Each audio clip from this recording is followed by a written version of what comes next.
Hey guys, welcome back to Chill Silver and Such.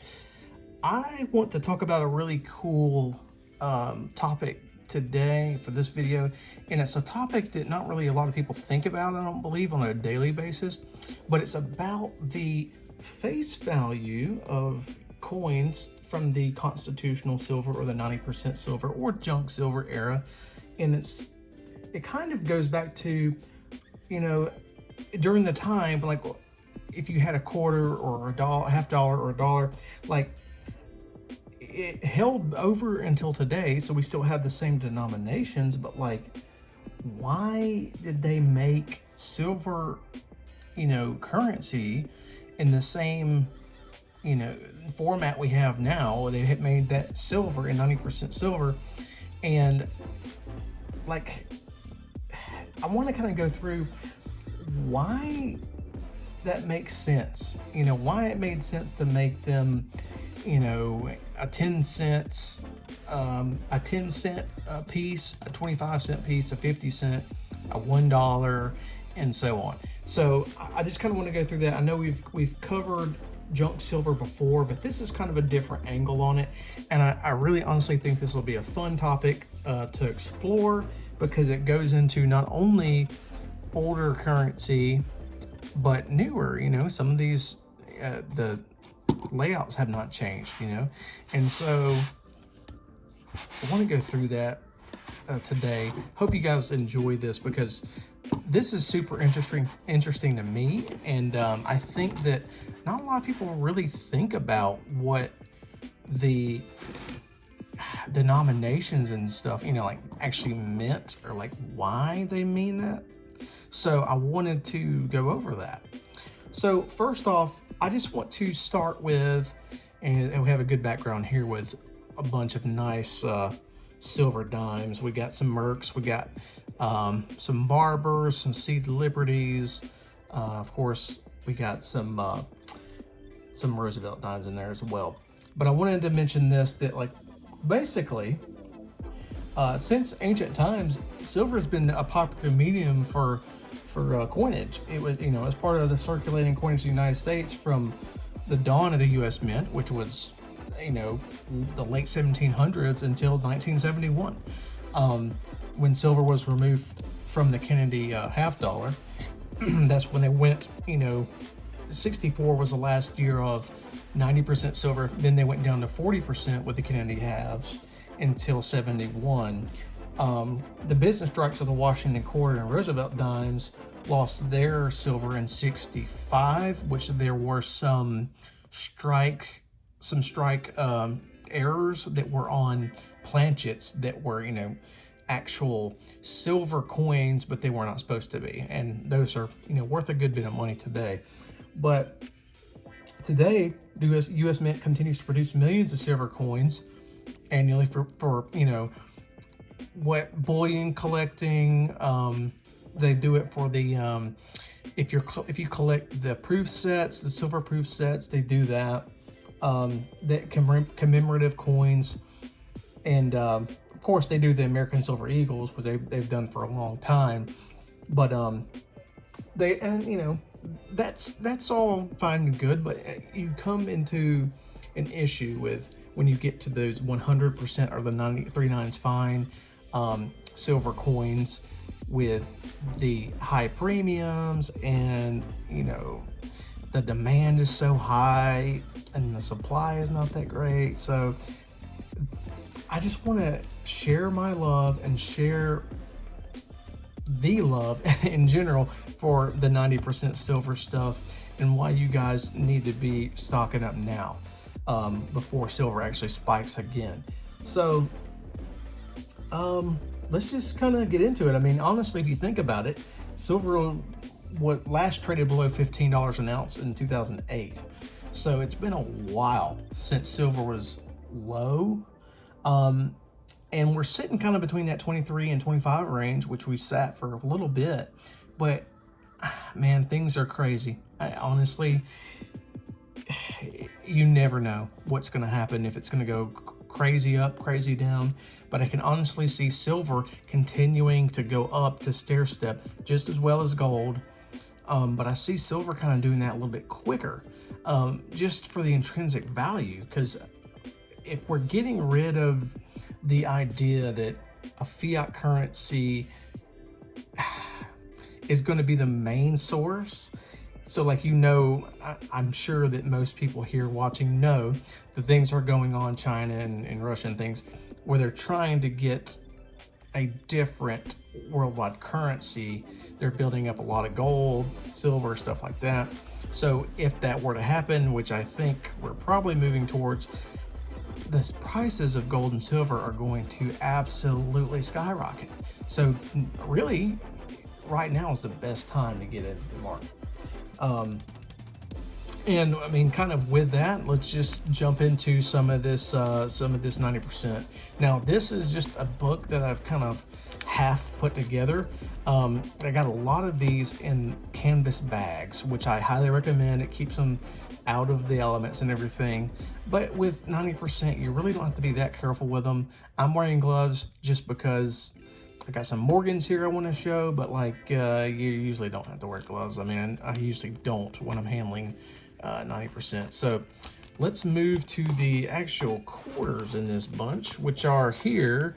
I got a couple that I would like to show, and one of them is a Canadian 25-cent piece, which is really cool. So here I have if you guys can see that, there's a 46 and a 64, which I had shown on a short not long ago. Super stoked to have found that 46. Really nice coin. And then here is a Bobcat, a Canadian Bobcat, $quarter. So if you look on the back there, I don't know if you can hardly really see that. Yeah, I'll turn it upside down.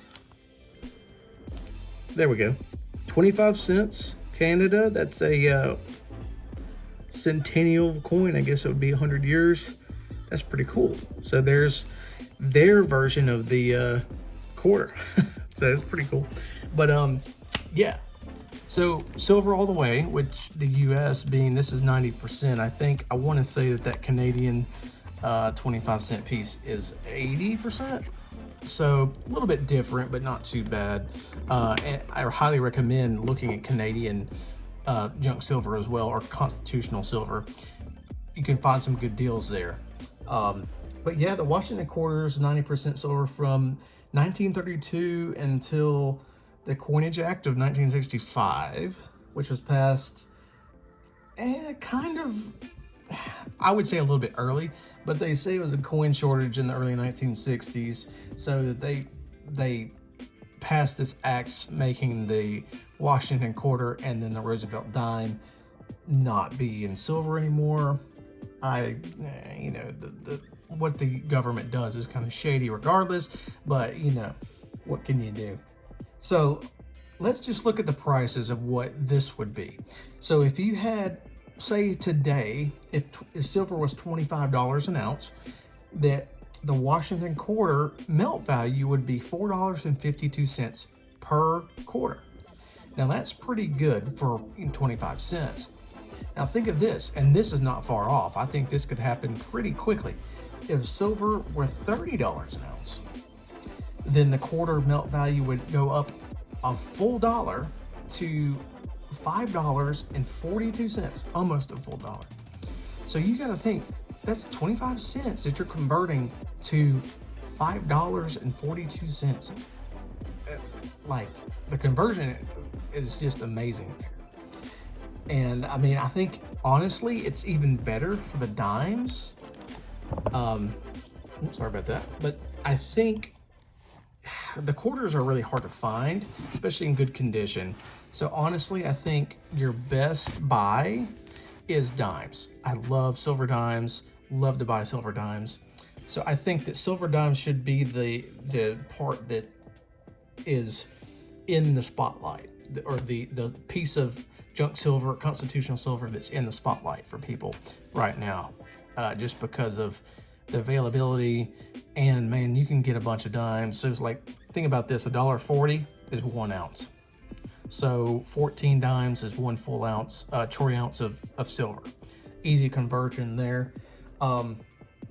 So basically after 1965, the Roosevelt dimes lost their silver, which of course, like I mentioned, the planchets kind of stayed around a little bit in 65, so you had some silver stuff floating around there. But the copper nickel versions are lighter than the Roosevelt dimes.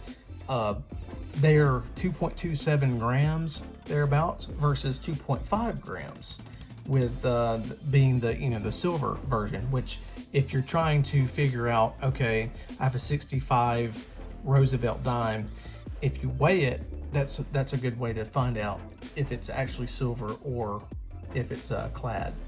But basically, the melt value, they float a little bit on the dimes, but they're pretty consistent. So if we look at it again, $25 an ounce for silver, you're looking at the melt value for one single dime, $1.81. I mean, it's just, the conversion's crazy. And then $30 an ounce, you're looking at $2.17. So one dime is almost 22 times more than its face value, which is amazing to me. That's why I think that these are such a good thing to be stacking right now. I don't have any war nickels in here, and I really don't stack war nickels just because it's 35%, and man, that's a low percentage to try to stack up. So I would get some for just the history and the value of having just some of those, but I would kind of stay away from stacking that. I mean, they're really cool. They were only made, I think it was 42 to 45. I know definitely 43, 44, 45, but that's it. I mean, and they're kind of scarce if you find them. If we're looking at $25 an ounce for war nickels, that's $1.41. If it's $30 an ounce, it's $1.69. So that's why I'm saying stick with the dimes. The dimes are where the world you want to be in. Either the dimes, or the $half, which I absolutely love $half. They could be Kennedy's, Walking Liberties, Franklin $half, whatever. But my favorite probably of all time is the Walking Liberty. So here is this one is a 41, and then this is a 43. Don't have many in here. Just like I said, this is just kind of a display book. But this is my favorite all-time junk silver coin. Absolutely love them. And I mean, if you look at that, it's kind of crazy the difference here, right? So if you're looking at the Kennedy $half, you're going to probably have a little bit more silver there, because these are actually, they've been worn and they've been in people's pockets forever. So they're probably going to have a little bit less silver content based because of that. But let's look at, say, a Kennedy half that's just a perfect 1964. You'd be looking at, if silver was $25 an ounce, it'd be like,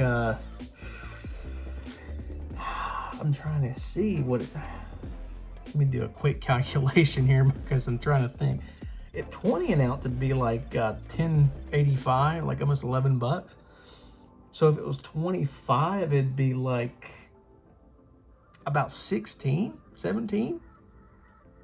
for one $half, and that goes based on the silver weight. Now, if you get some of these that are actually full weight, then they would go for the same. They'd be the same conversion. But at $30 an ounce, a 64 Kennedy would be like almost $20, man. That's crazy for just a 50-cent coin, So, and then of course, with the 40 percenters at $30 an ounce, it'd be like maybe what, $8, $9. So it's really good to stack those. Absolutely love the Walking Liberties. They're beautiful coins. So I highly recommend stacking those as well. You can just see there, these are like very old coins, you know, they're what, 80, this one's 80 years old, that one's 82 years old, and they still look beautiful. So I highly recommend, highly recommend. But you know, it's to each their own, right? So if you feel like you want to stack dimes, if you feel like you want to stack quarters, whatever that may be, man, as long as you're stacking it, go for it. And honestly, the face value should not scare you. So like, if you say, oh, I want to fill up a book or something full of dimes, but you're like, oh, I feel like I'm getting left behind because I'm only buying dimes and I'm not really buying any, you know, half dollars or things like that. Do not feel bad or worry about that, because honestly, as long as you're getting silver, man, and you're keeping it the flow going, that is what is important. So you don't want to be caught up in FOMO. Like we had mentioned in a previous video, don't let FOMO grab you and hold on to you, because it's just a trap. That's all it is. So aside from just normal, you know, currency like we have today, which we still all have, you know, the Roosevelt dimes, Washington quarters, and Jefferson nickels. These, they're starting to mint some new versions of these, but these are not around anymore. As far as the dates that represent these, and these are Morgan dollars, Morgan silver dollars. Now, you tell me, and I'll sit here and wait, but you tell me a more beautiful sight than seeing a handful of Morgan silver dollars. I mean, honestly, I can't think of a nicer view. But man, what a design, right? So the Morgan silver dollar is just it's just classic, man. By design, a classic. And they have so many variations and VAMs, what they call of these, that, man, you can make some serious money trading those. But man, I highly advise that you grab you some good looking Morgans, and they don't even have to be like really that good looking, but like you can buy some Coles if you wanted to, but buy some and hold them, because like I said, they don't make these anymore. The U.S. Mint made the 100-year comeback or whatever. They did that in a peace dollar. I think this year they started that, but the old ones are the ones that hold the most value. This is a full dollar. It's 0.7743 troy ounces, something like that, of silver. So you're looking at almost a full ounce of silver just here. So, and you're thinking, so just think like about 80, because each one of these with the current silver price is about $42 if it's in good condition. Like this one's in a pretty much perfect condition. This is a 98 New Orleans Mint, beautiful. So think about $42 right now. If silver went up to $30 an ounce, you're looking at 50 to 55, maybe pushing 60, like $58 for just a single Morgan dollar. That's insane, man. That's you're looking at $1 as opposed to the transition to 60. It's just crazy to think that this was common pocket change at one time that everybody carried, and now this stuff is just so rare.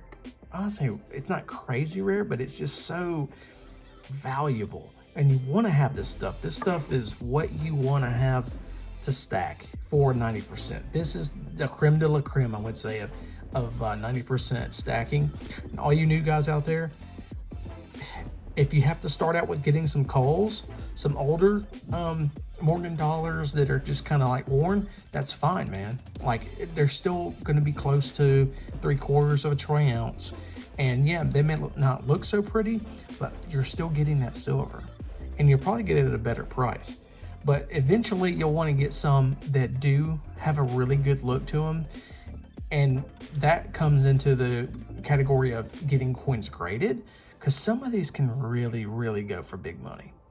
And that's what's so crazy to me, is that you have something that guaranteed you $1 in 1898. But now there's no telling how much one of these could bring in for you. So food for thought on that. I know we've kind of gone over 90% silver before, but it was kind of just an introduction. And I wanted to dive a little bit deeper and kind of go into those waters and explore a little bit about it, and like, I think the future is going, or what the future is looking like for this stuff, and why I would probably start buying more 90% silver now than 1 ounce bars, rounds, things like that. They're not 3/9s, because you can probably find this stuff, especially the dimes, for a little bit cheaper, and they're prevalent. I mean, the Morgan dollars may not be so much if you're looking for some in like really good quality, really good state, but man, the dimes are plentiful. And quarters, they're pretty hard to find, and they got a pretty high cost on them. But get you some of these, man. Like, get a good stack going. I keep them in these little plastic, they're airtight little containers. I have a top that goes on, and just slide them in there, put that top on, put them in the safe, good to go. Sorry about that, guys. My camera keeps flipping out on me. But yeah, I would highly recommend at this point right now, because we're kind of in a state where it's, silver's kind of creeping up a little bit, the price, and but it's kind of still that plateau-ish type holding pattern. So right now would be a great time to get your hands on a good stack of Morgans, peace dollars. Hey man, buy a full quarter pound or half pound sack of the silver dimes. That's the way I buy them. I buy the sack from Coins TV. If you go search Coins TV, I think it's .net, coinstv.net. Search that site, and then you can find silver, junk silver by the pound, quarter pound, half pound, and 1 pound bags. And I think they even have a 5 pound. But that's what I wanted to mention today. I wanted to go over. I'm sorry this is a little bit longer of a video, but I really wanted to go through this and talk to you guys about it. Please comment with any questions. I love hearing from you guys. Let me know what you want to see next. Please like, subscribe, and share to anybody that you think would enjoy this content. And as always, we are still on that giveaway train. We've added the first ounce of silver to the box, which I showed in a video last week. So let's get to that 2nd ounce and eventually to that giveaway. But as for now, this has been T-Chill Silver and Such. Thank you guys so much for the support, and I will talk to you next time. Thanks.